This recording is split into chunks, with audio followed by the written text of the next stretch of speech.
Namaste, Venus lovers, soul tribe friends, and family. Welcome back to my channel. This is Dr. Danny, physician astrologer. How's everybody doing? Man, February is intense. It's only going to get more intense. That's why I titled this presentation The Climax. When you look at the calendars, those little energy calendars, those time maps that I put together, you're going to see the big difference between this month and next month.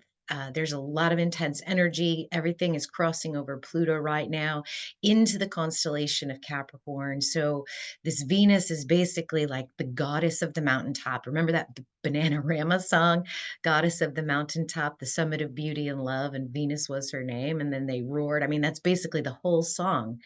And this is where we're at. So, we're going to get into this a little bit. I want to do just a couple of Venus lover announcements. There, the basic Venus practicum that we did in January, on January 20th, is available on my course website.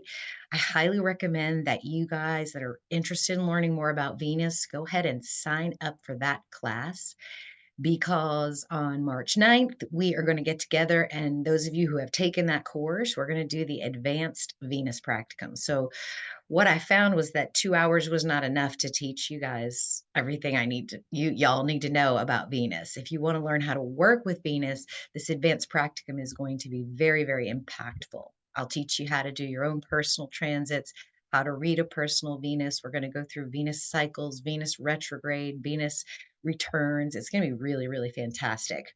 I'm going to leave links in the description below so you can sign up for that.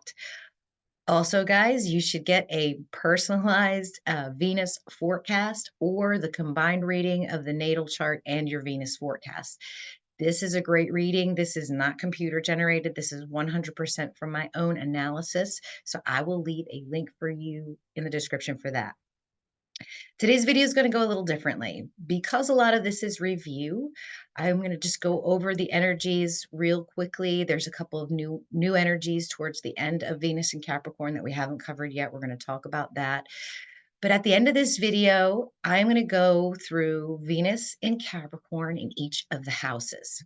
I thought this might be a nice special treat for you guys, so that if you know where your Venus is, if, like, let's say, for example, or where Capricorn is in your chart right now. So Venus is going to be transiting through Capricorn. If you know where that is in your chart, like, for example, which house. So for me, Capricorn's in my ninth house. So Venus is going to be transiting through my ninth house. There's a quick read at the end of this video for all of you ninth house Capricorn folks, and what that Venus energy is going to mean for you as it transits through. So it's still a little general, but it's more specific for those of you that know where your Capricorn lives. Okay. This is going to be really interesting too, because as I was doing these, especially these fourth house Capricorns, whew, it's Aquarius if you're tropical, but you have a big job, and we'll talk about that. And then seventh house Capricorns, man, you guys are like cats. You're going to go through this transit very, very easily, and you're going to land on your feet. So I think that's everything I wanted to share with you. I'll go into the end a little bit more specifically what you need to do if you don't know where your Capricorn is. So if you guys are tropical, it would be your Aquarius. So wherever your Aquarius is on your tropical chart, that's what we're talking about right now. Okay, let me share my screen. We'll get into it. I got a new chair, you guys. I'm feeling very comfortable and relaxed when I'm doing these recordings. It's pretty amazing. All right, this is space. I like to show you guys space before we get started. So this is basically the date when the transit's going to start. The time frame that we're going to be talking about is February 16th through March 8th. Okay, so here's Venus on the beginning of this transit. When I'm recording this video, we're back here. But this is when the transit starts. Okay, so she's leaving the stars of Sagittarius, the philosopher's stars, the fiery heart of Venus, and now we are moving into Capricorn. She's already within the orb of Mars, but their conjunction perfects on the 22nd, right there, right in the middle of Capricorn, and then the transit will end on March 8th. So that's what we're watching. The sun is already in Aquarius and doing its transit through Aquarius as well. That happened on the 15th. That's when the sun officially entered the constellation of Aquarius.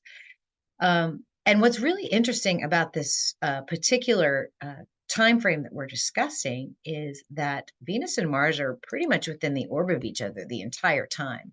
So I want to show you that on a birth chart, on a natal chart, real quick. This is what the sky looks like right now. We're going to start on February 7th. You can see here you have, let me get my pen out for you guys. So you can see that Venus and Mars are very close together with Pluto right here. And as soon as Venus conjuncts Pluto and they perfect, she's in Capricorn, she's between Mars and Pluto. So a lot of this transit's going to be going through this energy here. All right, let's go ahead and watch what happens here. Like I said, we've talked about a lot of this and what this means. But towards the end of the transit, there's a little bit more energy that I wanted to go into. And then I wanted to talk to you guys about your individual Capricorn house placements, what this transit might mean for you. So there it is. Okay, let's get into the time map so we can get a little bit more specific and dive into the energy that we're looking at. All right, I got pictures for you. Here we go. So this is February. This month is super intense. If you look at next month, there's a lot less Venus energy. So I think there's a fun ride that we're going to have to kind of go through when we're dealing with everything that's going on. Let's see. So like I said, we're going to review some of this, and then we're going to Sun goes into Aquarius on the 15th. Venus enters Capricorn. The first new transit is Venus and Mars trining the south node, sextiling the north node. This full moon on the 24th is going to be off the chain. On the 19th, Venus and Mars conjunct or square with Jupiter. So there's a little bit of energy there. Mercury enters Aquarius, and then Venus or Mercury and Sun and Saturn are conjunct on the 28th. We're going to talk about that specifically. As we get to the end of the month, Venus and Mars square on Uranus. When we move into March, the very end of Venus's transit through Capricorn, we just have waning energies of her conjunction to Mars, the trine to south node and sextile to north node, and the square to Uranus. And then Mercury will enter into the constellation of Pisces. Now, Aquarius is going to be a short transit. When we do that in a few weeks, I'll be talking a lot about moon energy, because really the only thing that's going to be affecting Venus as she moves through Aquarius really is a conjunction to Saturn. So I am doing a live Saturn class. That's going to happen on the 24th of February. So I will leave a link for that too. If you guys want to learn more about Saturn before we get into this transit, that's a really good class and very much worth your time. Okay, so let's just review this last month, particularly Venus and Mars conjunct Pluto. Okay, so let's talk a little bit about the constellation of Capricorn. Actually, before I go into this time map real deeply, let me just give you all a little sneak peek into the basic Venus practicum that we did a couple weeks ago. This is Venus in Capricorn. This yellow is the gold. This is how I interpret Venus energy in Capricorn. So this Venus is dedicated to the process of creating.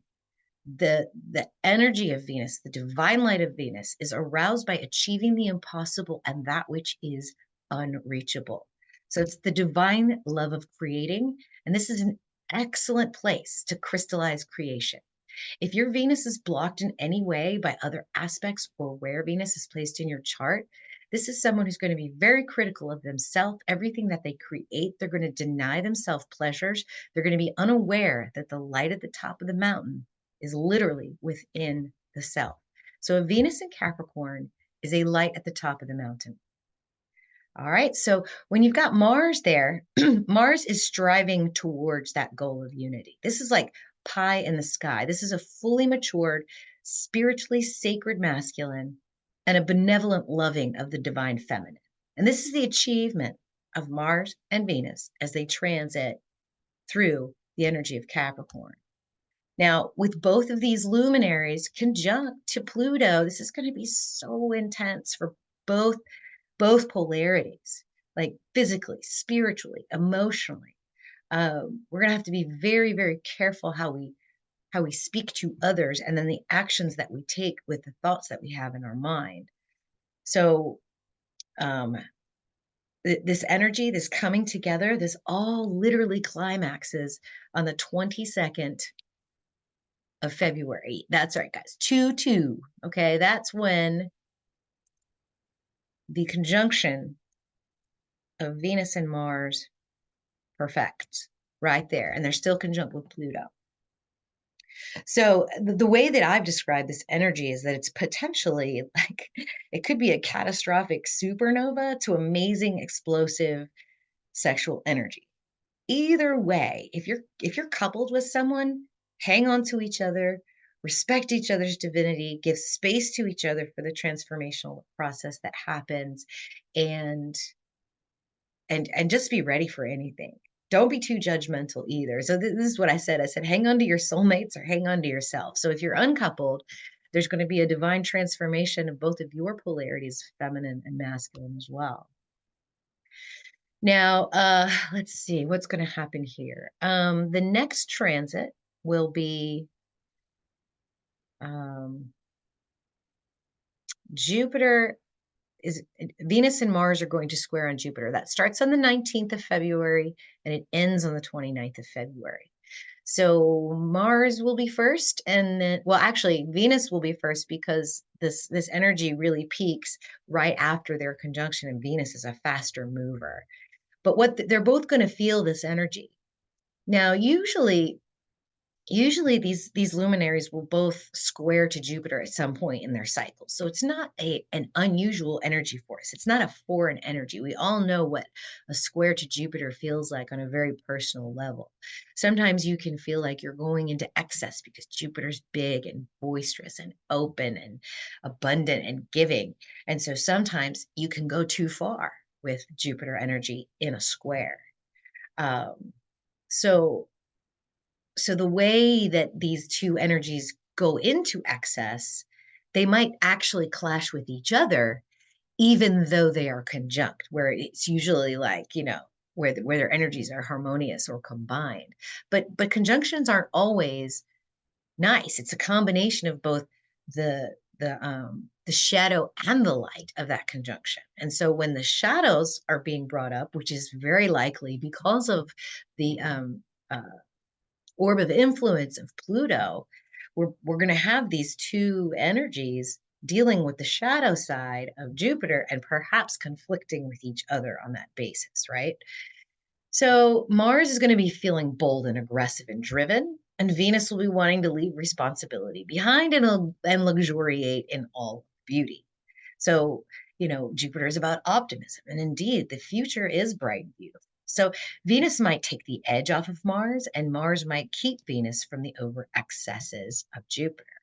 But again, we really need to have faith in each other when we're coming from one polarity or the other, and a trust too. So that way you can maintain the optimism as these next energy waves comes through.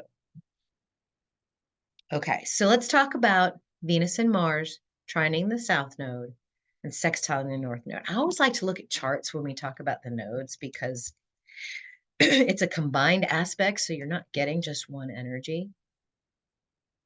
We'll leave that dot there for now. Okay. Actually, clear all drawings. Okay. So this starts on the 23rd of February. Let's move the wheel to the 23rd of February so we can see what that looks like. Right about here. Okay, let's get that pen back out. Venus and Mars, still within the orb of Pluto. Let's move a little bit more forward on this chart so that we can see that trine to the south node. There we go. I took out some of my aspects and reduced the orb a little bit because it was getting a little messy in there. And I didn't want you guys confused about what we were looking at. So here it is. Anytime there's a trine to the south node, you get a sextile to the north node and vice versa. So here's what we're looking at. So this North Node energy is conjunct Chiron in Pisces. And Pisces is just that brotherly love, that merging into the oneness, sublimation of boundaries, the dream world, the fantasy world. But I like to look at the North Node, which is our collective evolutionary milestone, as working towards universal love and oneness. And with Chiron there, who's our wounded healer teacher, we get these deep subconscious wounds of the collective that are disconnected from this message, or integrating the wounds, right? Recognizing the beauty in the healing process. So we're all healing, we're all working towards this destiny. We're all coming from an area of energy turning into matter, which is Virgo energy. But this is also very draining to us. So sometimes we might feel very tired. The fighting spirit might be drained from us with this trine to the South Node. But it's also a nice opportunity to remember that power that we have. We are so powerful. These two guys in Capricorn, anything is possible. Literally, like the sky's the limit. Now, there's also when you're dealing with Mars, so that's Venus energy. If you're dealing with Mars energy, it's more of a energy of service to the practical. So, and this pulls Mars away from his forward evolution. So for this energy in general, I would resist the call back to the old energy, the tired energy. Remain focused on the healing journey, because this is the destiny for all of us, to heal those old wounds, to be the first in our ancestral line, to literally say no more. We are not continuing the cycle of injury anymore, and to start a new energy moving forward. All right, let's get back to those calendars, because there's some bigger stuff coming too. All right, so that's Venus and Mars square Jupiter from the 19th to the 29th. And then from the 23rd all the way into March is the trine to the South Node and sextile to the North Node. But during this transit, Mercury's going to move into Aquarius. So in the middle of this transit, you're going to feel very inspired. You're going to have a flood of fresh new ideas, synchronicities, a lot of energy towards creating, bringing groups together, collaborating.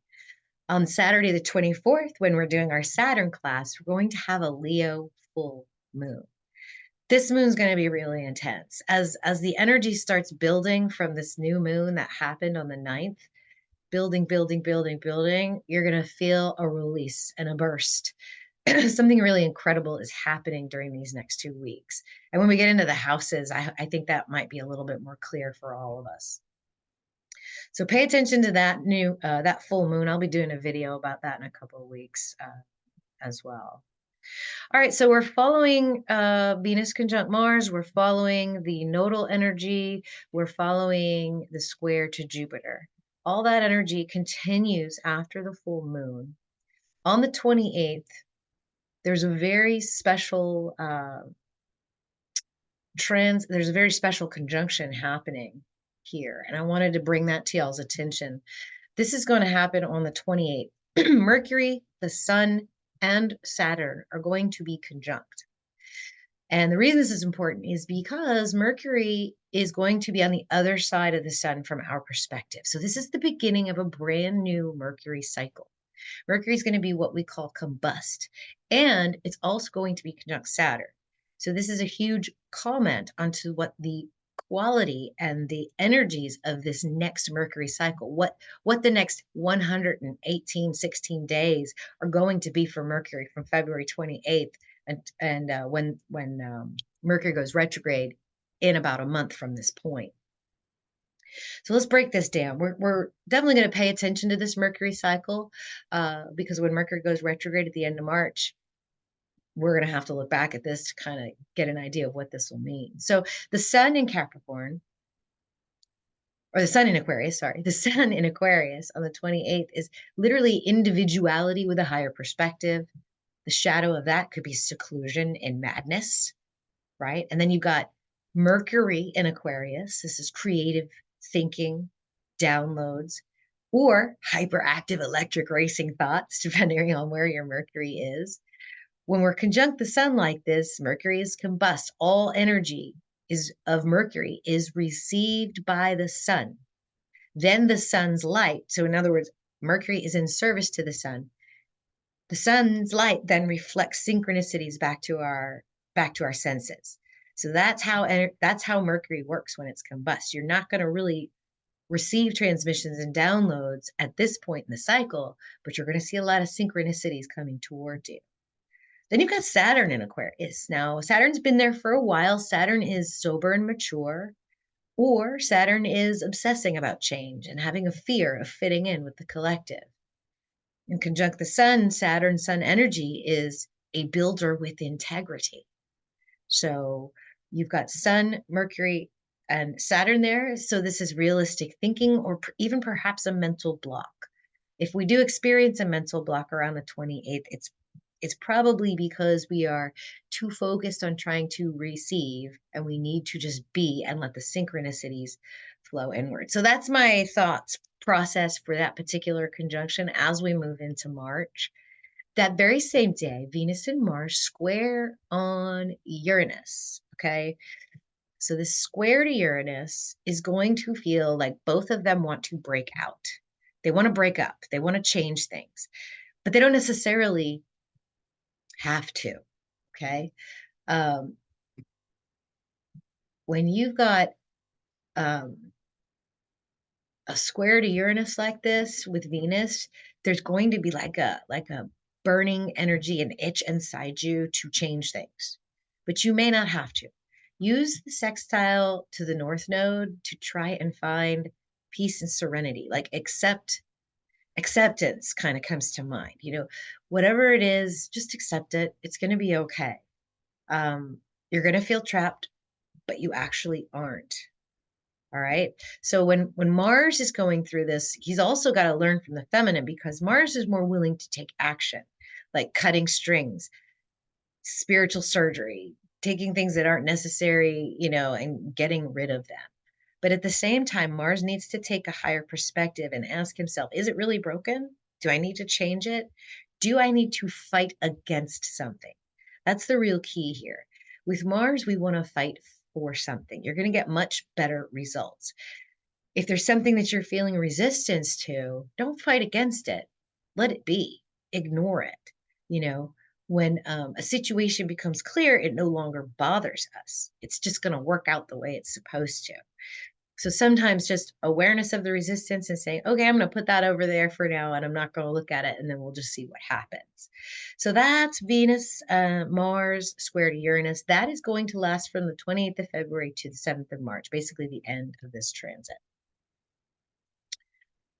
Okay, so I think that's really it. I've talked about these three energies as we come into March. So what we're going to feel as the calendar flips into March is a settling down in the energies, a calmness, a contentment, a compassionate detachment, an acceptance. Okay.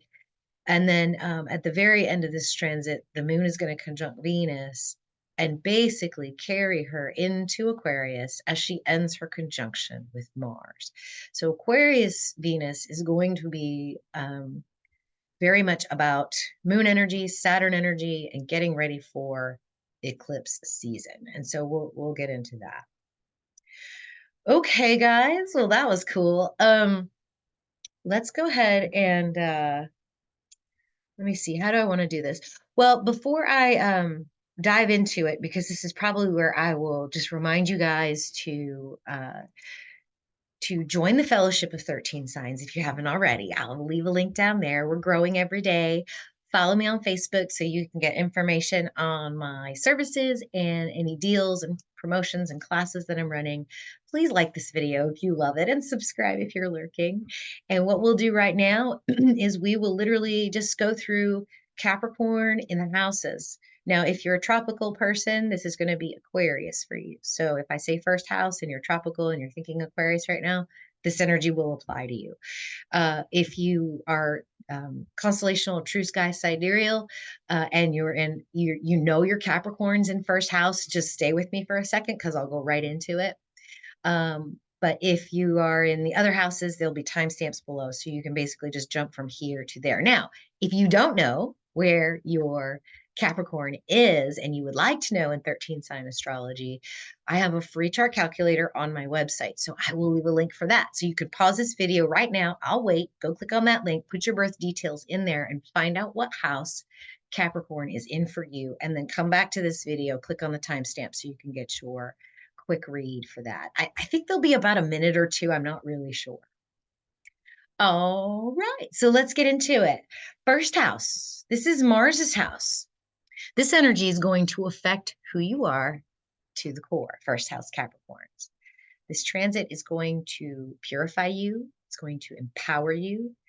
And it's either going to fuel bravery or explosive assertions. This is a great time for you to recreate yourself, to literally go for it. If you want to change everything in your life about yourself, this is literally a unique window of opportunity for you to do that. No one will really notice who you were before. They'll just notice the new you. So whatever that new purpose is that you're finding through this transformation with Mars and Venus, step bravely into that purpose and let that change take place. It's going to be very, very impactful for you. This is a very special placement. Okay, second house. Guys, this is Venus's house. This energy is going to affect your values and how you feel secure. This transit can potentially transform your material assets through a tremendous gain or a tremendous loss. How you invest your money may also change. Where your money's invested may change. You can probably sense also too, because if you're a second house Capricorn, this transit is probably waking you up to the coming changes. You can probably sense this. So, whatever you feel on the horizon, go with that. Go with your inner guide and do what you need to do because your property is going to change hands. Maybe even who you feel safe with will change. All right, third house energy. This is the house of the thinking mind. This energy is all about changing your mind and shifting and purifying your perspective, communicating in ways that you never thought possible. Okay. Something very profound might be revealed to you during this transit. The energy may play out in your local community, or it may be revealed by the internet, or both. So, third house Capricorns in constellational or third house Aquarius in tropical, something really big is going to be revealed to you here. The fourth house Capricorns, the house of the soul. Okay. This is a big one, as I mentioned earlier. If you have Capricorn in your fourth house, right now, you are the ones doing the really hard work. Okay. There's no way to sugarcoat this. You've been called by your ancestors, you've been called by your family line to finally break the trauma. Okay. To finally put it behind you, to literally go back generations as a soul in this timeline right now and to change that. Okay. So you've been chosen to root in this new energy and the new foundations for your coming family line. You are the mothers and fathers of the future of your family. Okay. So this is big. So a real good time for y'all to go inward with Capricorn or in fourth house, or if you're tropical Aquarius in fourth house. This energy coming through is going to be very deep. It might bring up traumas that you are carrying with you from either your ancestors or your childhood. And it's so important for you to work through it, transform through it, and put it behind you. This is it. This is your moment. Okay. Fifth house Capricorn, the house of the heart. Okay. The things that used to bring you joy may not bring you joy anymore after this transformation through the fifth house. People may expect too much of you, but in a way that's kind of strange. Like it's going to be that sort of vague, awkward energy where like you used to like doing this, but now that people are asking for it from you and demanding it from you, you really don't want to do it for that reason. Like you're like, I'm just going to get away from this for now. So you must find a new way. You have to find a new way to create joy when you express yourself. And more importantly, you must want to give. If you don't want to give, you're not doing it right. Okay. Because giving from the heart is the truest expression of love. And this is how you break free from that energy where you just don't want to do it. Okay. Where that feeling of joy is no longer there. Sixth house, the house of service. Do you ever ask yourself if you give too much, sixth house Capricorns? I mean, you have an opportunity during this transit to literally level the playing field. You givers, you guys are givers. You do way too much for way too many people. You really don't do enough for yourself. It might incidentally happen that way. So you're the energies where you do give too much that you're super attached to for some whatever weird reason might actually go away. You might feel some grief and some attachment to that, but you need to truly analyze and differentiate between true service and servitude. They're very different. Servitude traps you and trades your energy and sucks your energy out of you, whereas true service should heat you up and inspire you. It should literally make you light up from the inside out. So make sure that what you're giving is coming from a place of true service from the heart and not servitude. You're not a slave. You're not up for trade.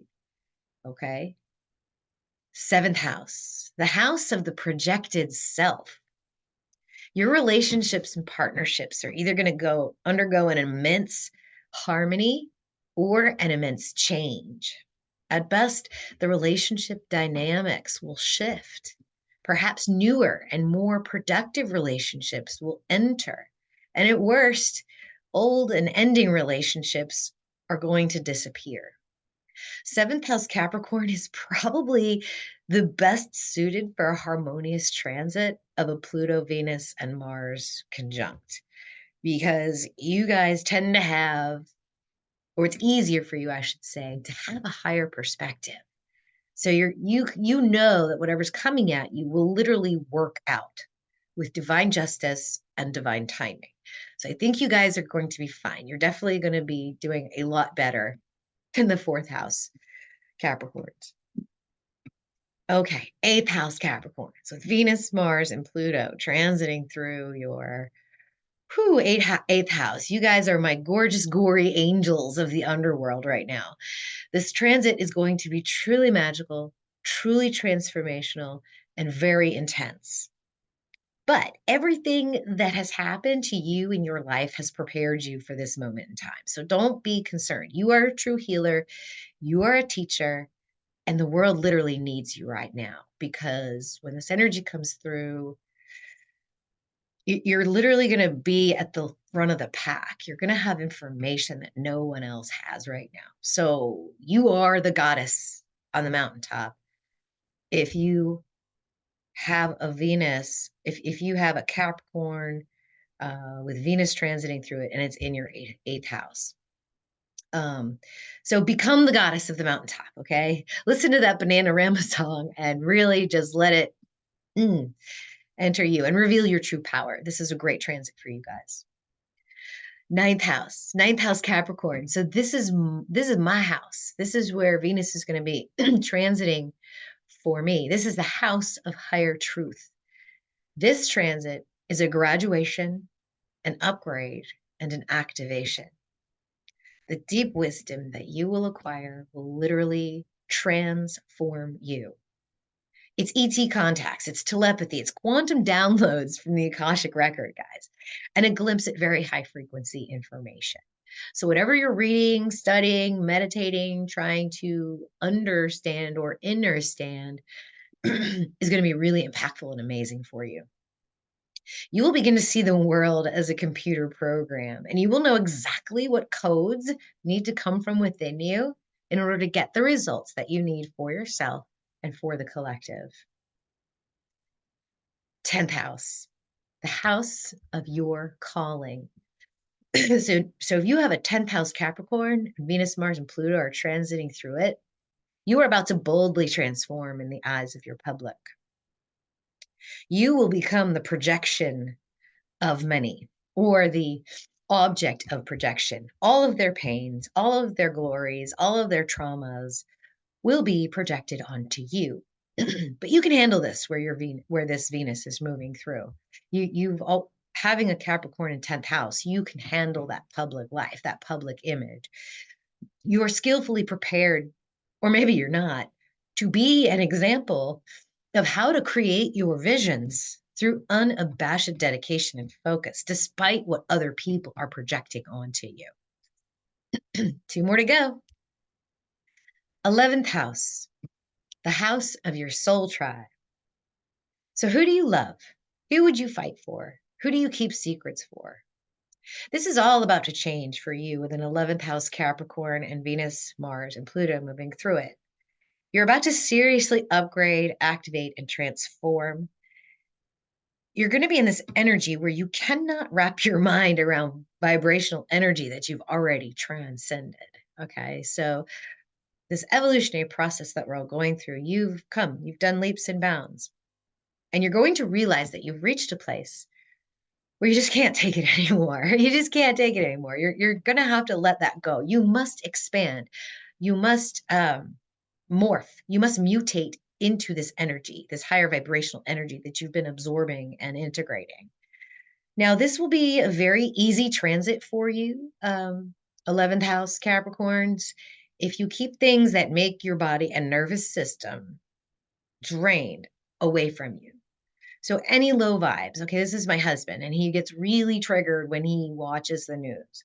So I told him last night, I said, babe, you cannot be triggered by the news, okay? You either have to laugh at it or put it down for the next 3 weeks, because your emotional system and your nervous system is going to take a hit. Last one, 12th house, house of your spirit. If your Capricorn's in the 12th house and Venus and Mars and Pluto are transiting through this space, you actually can probably already predict what I'm going to tell you, because a part of you was already there when I was writing my notes. You are likely so detached that I doubt many of you will even listen to this section, but if you do, thank you. You feel that you're going to feel this transit as actually mildly delightful, because it breaks up the monotony of 3D reality. The drama we humans put ourselves through is actually quite amusing to the Capricorn in 12th house right now. Although on a purely physical level, you're going to see all the nonsense and all the shenanigans, and it's actually going to be a little bit amusing to you. So I suspect people with Capricorn in 12th house will probably sleep more than usual, because on a spiritual, etherical level, your dreams are going to be so incredibly juicy and wonderful and amazing. You're not going to want to engage yourself in the trivialities of this 3D world. So those are the houses. I hope you guys enjoyed it. Once again, please like this video if you loved it, and subscribe if you're lurking. And I'll see you guys next time. Namaste, my friends.